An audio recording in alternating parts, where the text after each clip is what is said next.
Hi, Juan Diego. Thank you so much for welcoming us here. For the audience, could you please briefly introduce yourself? Well, my name is Juan Diego. I'm an entrepreneur. I've been working in renewable energies for around 15 years. I founded SunColombia 10 years ago with a single aim, and it is in the slogan, El sol sale para todos, the sun rises for all, which means that with the sun, you can power anything. That's fantastic. So can we talk a bit about what's happening in Colombia right now? There's about 20 million people who lack access to connectivity and internet connection. There's about 2.5 million people who lack access to energy, electricity. And talking about schools, we're in a school right now, it's estimated that there's about 20,000 schools that lack basic access to energy and also infrastructure, so they can have a proper, deliver proper education. What are your thoughts on that? Well, that's the challenge we're facing, and that's the challenge we want that we state on the company to fight against. And the government is doing a great regulation, very progressive, to do rural electrification. And right now the government has electrified more than 100,000 solar units, which is giving coverage to around 500,000 of these Colombians that lack of electricity, or that means that the grid is not getting to their houses because they are distributed and is unreliable and impossible economically to get to these guys. So it's already $500 million built out of infrastructure. We are, as a company, we created a utility called SunCo Energy, which actually is doing, at the end of the year, will be under operation of around 30,000 of those systems. That means that as a utility company, we'll have under operation 30,000 solar home units, giving energy service or distributed energy services, creating a financial model of inclusion to that populations. We right now have kids. We have kids. Visitors, come in, the guys. classroom. Please come. ¿No? ¿Tiene miedo? Que no tienes miedo. Bien. Actually, it's very important. The government is being supplying computers. Can I have one of these? 1 minute?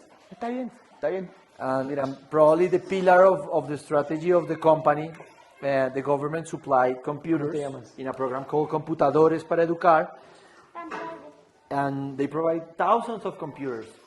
We started getting into the schools because the government was giving computers, but we found that there were 20,000 schools without power.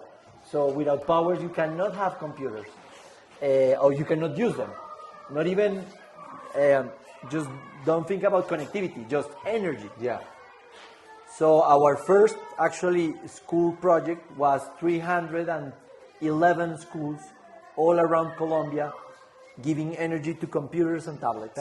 That's crazy. But what kind of support did you get from the government? Like you mentioned that they made a lot of efforts to provide the infrastructure, to provide more people with energy, but maybe they lacked the skills in terms of operations. They didn't have the capacity that you probably have. So yeah, what kind of collaboration? Exactly. Do you have together? We found a huge gap in the operation and maintenance that will give sustainability. Yeah.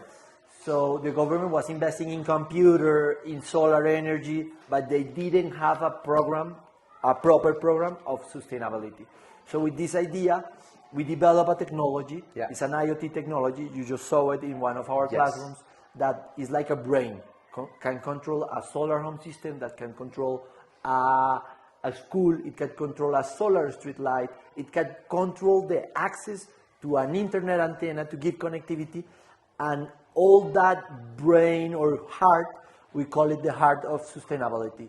It's a device designed for all the sustainable model. This device has been approved by the government for the energy regulation, and actually we're receiving a subsidy in tariff thanks to that device. That's wonderful. And my question to you is, there's this fantastic piece of technology that you have in this school, along with so many other schools. Now, how do you make sure that teachers, the school is using this device at its maximum capacity? How is it possible for the teachers to really understand what they can do with this device? When I founded the company, my belief of having a soft engineering firm, when I mean soft engineering firm, is that I should have in the company as many social workers as engineers, because you can build a masterpiece in solar engineering, but if you don't find sustainability Absolutely. around it, it will just fail. Absolutely. Because it's a piece of technology that the people need to start managing. So since the beginning, the company has social workers and engineers. Only you saw we have teachers in the payroll. That is very important because that gives us the possibility of have sustainable infrastructure. But when I mean sustainable infrastructure, is have the ability to avoid maintenance in the way that if I'm able to teach them how to use without of course, I understand. a sustainable model where people is coming every week to solve a technical issue, and then when you get into the educational side and you have technical educational issues with the technology that is going around the classroom, then you have an issue. Yeah. So we had to develop training centers and training the teachers through telecommunications, mainly calls. When they are where they are offline, we have offline communications. Yeah. So in somehow we find that the offline of grid work needs to be connected somehow. So we find the way of doing this connection through batch, even in energy and in communications. That's great. Now, can you please give a few examples of what this piece of technology is doing in schools? Like we saw a few examples. If you can just a little bit reiterate on that. I said it today probably, and I tell to the kids, you are facing 5 things that are changing the world. You have here solar energy, you have storage, you have virtual education, you have a sustainable construction, and the 5th and more important, the kids that are changing the world. So if you don't provide tools to the guys that are coming, to the next generations, kids that touch these kind of tables and say, this is made of recycled material, I'm doing something around it. So this new world, after pandemics, is a real new world. It's a switch back, it's a clock back. So you need to empower that all together. Of course, and I think it was fantastic when our team entered the classroom. What was striking, at least to me, was the level of curiosity they had. They were kids from, ranging from 7 to 8 to maybe 9 years old, and they had this level of curiosity. And when they have something new like that entering the classroom, they want to learn more. They want to see what they can do with it. And we saw the tablets, we saw the screen, we saw what they were able to do with all the material that is there. They have books that are on inside the tablet. The teacher can also display a screen and just have the kids connected to technology, and I think this is a very important point to help them make the transition. The off-grid offline kids have a big challenge, or we have a big challenge. There are 20,000 schools without anything in Colombia, either infrastructure, and the challenge is that the gap, and in pandemics the gap became bigger between the kids that have access to full technology, broadband internet, all kind of mobile devices, all kind of VR, and the kids that are learning in these kind of boards. So if you can actually build a little bridge, which is built mainly in curiosity, that bridge is mainly built on curiosity. I agree. If you see the curiosity, see the empowerment, and see the little ambition of technology, they will find a way to get to places where they can get the technology, because you don't chase anything that you don't know. Absolutely, I totally agree with that. Now, correct me if I'm wrong, but SunColombia has 3 major focuses. which is access to electricity, water, and education. We just mentioned education. What about the other two? Can you please elaborate on the impact that you have on these other two focuses? Well, I'll say it's like the three steps, Yeah. the three challenges. Yeah. And you cannot confront them all together. So what we say is that energy is hope, education is empowerment, and water is life. So with those three things together, we think that the first thing we need to do is bring energy in somehow. And when I mean energy, is not light bulbs. Yeah. Is the ability to connect devices, computers, power something, because I will give you. Then through the education, our belief is providing the proper energized infrastructure to be able to have any kind of educational devices. And here we're building, and we are still on it.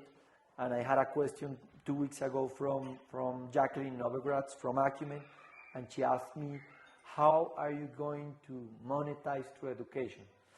And I told her, give me 2 years, because I believe that the first gap of the education that is already the digital content produced by the government, by the different entities by the world is already available. Yeah. So what I told her is, I first need to make it available in my schools, and then I'll tell you the next step. I need to place the seed of the curiosity for education, and though that seed of curiosity is already being paid by government and by many institutions, but it's not being available in the schools because they didn't have energy. And the water is more like a happy accident that became a product. We were in the Amazons, and in the Amazon region, we had this similar school, a beautiful roof, and then it was just the roof. And FAO, Food and Agriculture Organization, approached to us and said, you have everything there. And I say, what do you mean everything? You have a water collection system, and you have enough energy.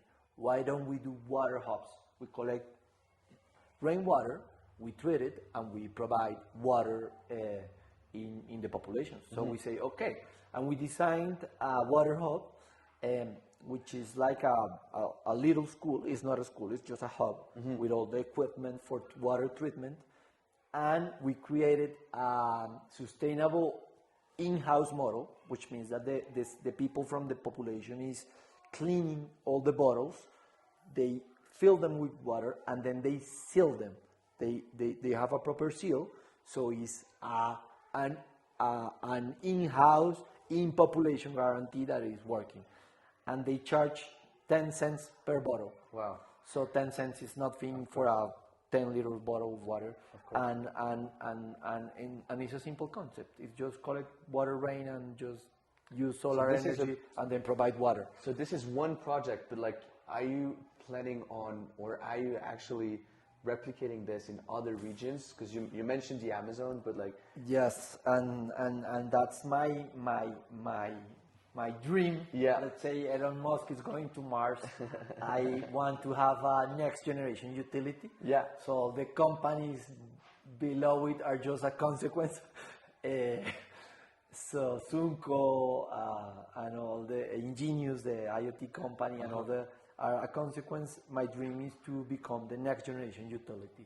What does it mean? I would love to have, and actually yesterday we launched the name, and we launched a mobile virtual operator with internet, mobile virtual internet. Right now we launched the company. The company is already in place. It's been 10 years in place with telecommunications. We with SunCo we supported it and started the expansion plan and changed the name. And the company name is Light, Internet and Water. LIWA. Light, Internet and Water equals access. So yesterday we launched we have already the energy. We can provide internet with mobile and fiber optics. And water is still a challenge, but we already have found a way of getting into it, and there is a good opportunity to become this multi-service off-grid, offline utility that is providing access to all this population. And this dream is coming true. Well, I'm actually under operation of 30,000 in energy and 10,000 in internet. So already we have 40,000 users in place. Yeah. And my dream is to have millions. Of course. It's important to always try to scaling your impact, of course. So now, what about your products and services? Like concretely, what is SunColombia selling? Because again, we talked about the impact that you're having here, for example, in the school. But if I want to be your customer, what products and services do you have for me? Well, we became one-stop shop for NGOs, for utilities, for governments, and for big companies. Why? Because we are the perfect shared value vehicle to get to the populations. And how we started this 5 years ago, 6 years ago, I decided to turn all the strategy to impact SDGs. So, but the impact, not that I check on that box. I wanted actually to build a product around an SDG. So having this product very, very reliable around an SDG. Having the SDGs as a framework, as a strategy plan. Yes. It was a pillar. Makes sense. So with this, we created products, and it's a shared value portfolio which includes schools, libraries, water hubs, solar home systems, smart grids, smart microgrids, prepaid systems, a utility wallet to integrate to the financial inclusion. It's like a one-stop shop. Why a one-stop shop? Because sometimes, and it happened to us, that there is one guy designing a project, an impact project from a desk in Washington. Yeah. So, yes, he went to the site once, but when you get to the site, you understand the materials, you understand many things. But when it's technical and when you have population from different areas, the design is very important, because it's not the same designing for an Aboriginal tribe that from an Afro-descendant community than from a regular farmer community. There are three different approaches in each of them. But we were a construction company. We were an EPC contractor, building solar with solar hubs, with infrastructure, with solar. And we found that no one was willing to operate. So we say, okay, we can operate as that. And then we start doing the operation with another company. Yeah. And knowing the operation and knowing the construction, it's just write that clearly, and that's the design. So we are a whole value chain in a shared value initiative for all these companies. So when a utility, and one of our main customers is a transmission company that is doing the backbone of the future of the renewable energy in Colombia, which is a huge transmission line, and it's like a backbone because it's actually, if you see Colombia going all the way up to Guajira.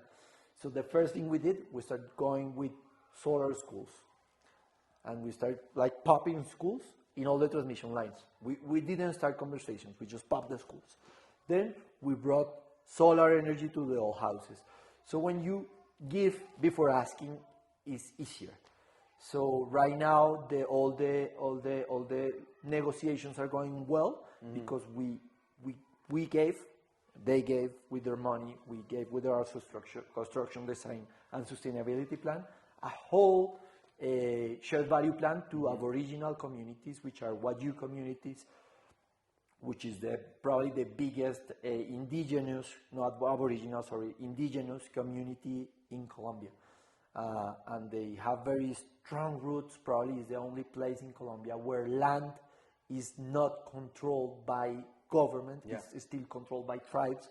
So it was not an easy negotiation. But we get with all that together, and we are just finding internet spots already, and then we are doing some logistics to start to gather water hubs. So somehow in that backbone, we created a backbone for services and a backbone for the utility model. That's fantastic. Could you please share a few numbers with me, like about impact?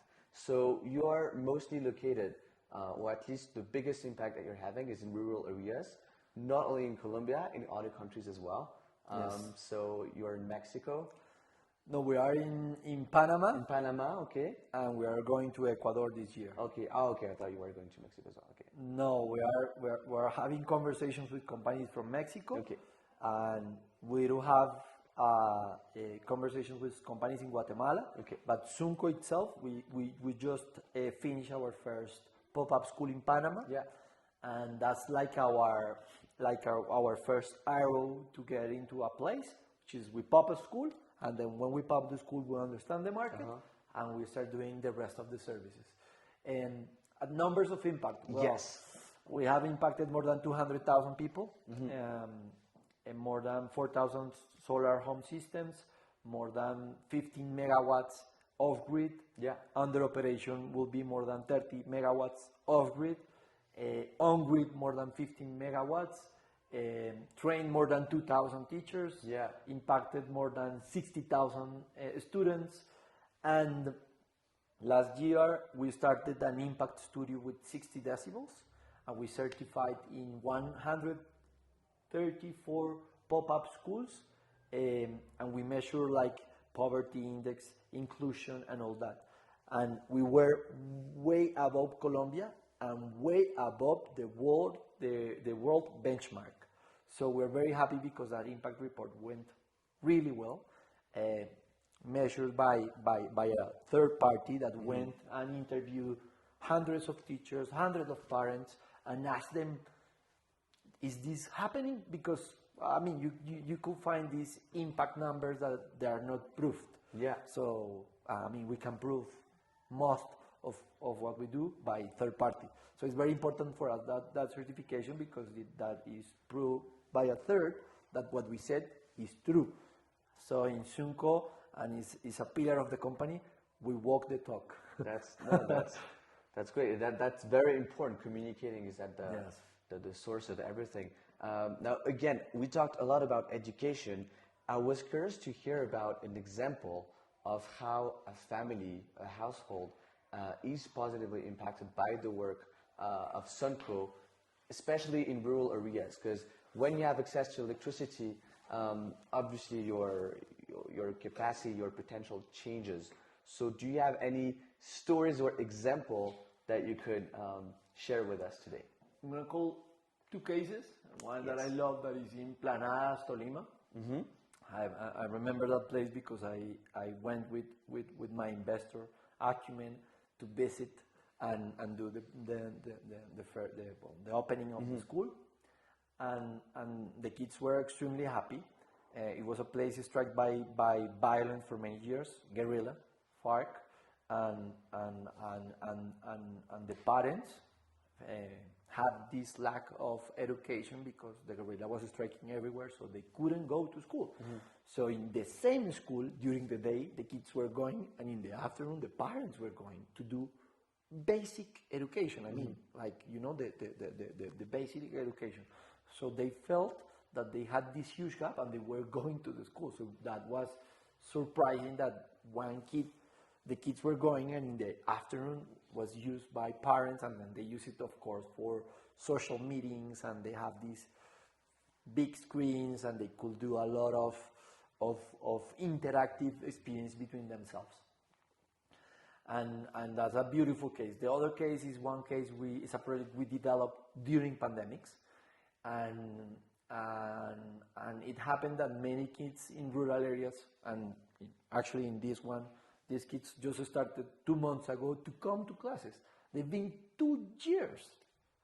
It's crazy. 2 So they didn't years. study, of course, didn't have internet. The government gave them some papers and sent some information to the parents, but they lost 2 years.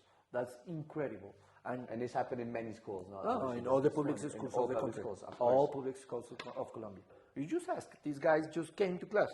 So that's why they were so curious about the tablet and about the technology. So during pandemics, we developed a pop-up kiosks, which are smaller, half size, but for each hub, they pivot. So there are 20 hubs. They pivot around 80 tablets. So the kids go to the hub, they just load information. Mm-hmm. They have a SIM card with limited connectivity for education, which means that they cannot go to social network, they cannot play Candy Crush, they cannot do anything that is not related to education. So we have 21 pop-up schools with more than 4,000 tablets with educational plans, so that are pivoting around those. They're not individuals. That's what you said. Exactly. Like they share them. They share them. They shift them. So that's a project we developed to relieve the huge gap that pandemics created. And how is this technology maintained? Like, how do you make sure that, you know, if something breaks, like that is, you know, that teachers keeps on going using this technology? Like, how do you make the follow up? Well, the process of let's say giving or delivering the school is not just when we finish the construction. Yeah. Actually, we stay in the long run. I mean, 3 years. Yeah. Stay training the teachers. Yeah. Having complete. You saw that there is a number you can call in the top of the school. It's free call number, so they can call and they will have either if it is for education, either if it is for hardware, or either if it is for solar hardware, they will have the sustainability covered. When they learn how to maintain it, it will keep on. And I have a specific case.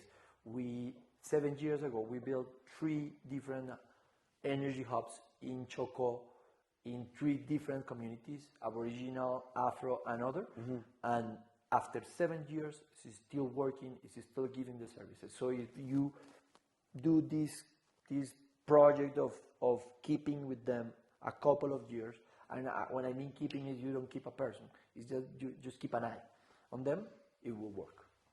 I can guarantee because I have a case. Of course, of course. Thank you so much for this interview today, Juan Diego. It was fantastic. Lots of insights, lots of learnings. Now I have one last question for you. Could you please describe SunCo in 3 words? Well, I have 5. Has to be 3. And then I have 3. I'll say the 5 and I'll say the 3. Yeah, for sure. It's a unique energy company with a marvelous team. But 3 words probably was impossible because we do a lot of things. But when you think of a super company doing super things, you think about Apple. So I'll say we are the Apple for solar. Thank you. Thank you so much. Thank you. No, it's fine. It's a good one. It's a good one. That was my best. No, it's great. Now, do you have any last comments, advices for the audience? Any last words that you want to share? Well, first for entrepreneurs, for social entrepreneurs, for entrepreneurs as a community, don't chase animals that don't exist. The unicorn hunting is a crazy idea that entrepreneurs are using to burn cash of others. There are animals that are possible to chase, zebra companies, which are companies that are sustainable, that are profitable, and that have a huge social impact.